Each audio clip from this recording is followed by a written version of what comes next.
Hello, काय काय प्रकार आहे? तुम्ही डायरेक्ट निलेशला नकार दिला का? तुम्हाला काय झालं अचानक? असे समर राजवाड्यांसारखे काय बोलताय चिडून? कारण मी समर राजवाडेच बोलतोय. वाटलंच होतं मला. समर राजवाडे, एकच मिनिट.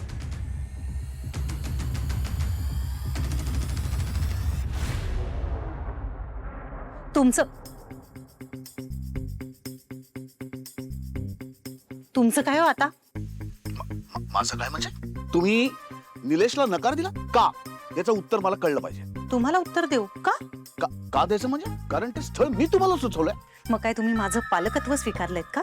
की मला एखादा मुलगा आवडला नाही आवडला, त्याच्याबरोबर माझं पटलं नाही पटलं, लग्न करावंसं वाटतंय की नाही वाटतंय, हे सगळं मी तुम्हाला सांगावं?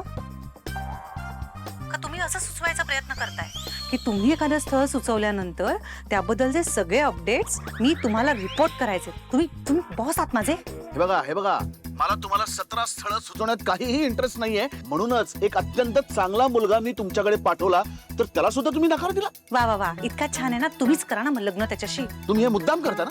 तुमच्या नकाराचं कारण जर मला कळलं नाही तर यापुढे तुमच्यासाठी कुठलं स्थळ निवडायचं हे मला कसं कळणार?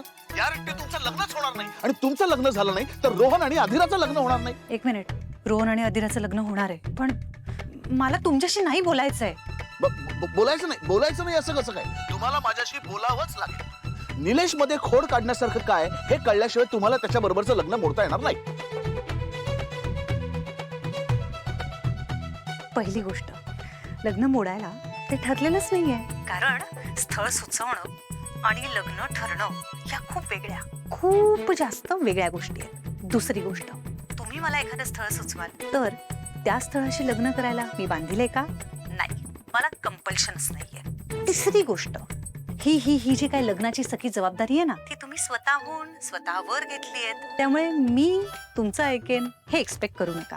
माझं लग्न ही मी, माझे आई बाबा, माझा छोटा भाऊ आणि माझी छोटी बहीण यांची जबाबदारी आहे. आणि आम्ही सगळे बघून घेऊ. तुम्ही त्यात पडू नका. हे बघा, तुमच्या भावानी अट घातली नसती ना तर मी यात पडलोच नसतो. माझा भाऊ तुम्हाला फोन करेल आजच. त्याने त्याचा हट्ट आणि त्याची अट दोन्ही मागे घेतलंय. नाही, तरी निलेशचा विषय संपलेला नाही अजून. निलेश तुमच्याशी लग्न करायला तयार होता, पण तुम्ही त्याला नकार दिलात.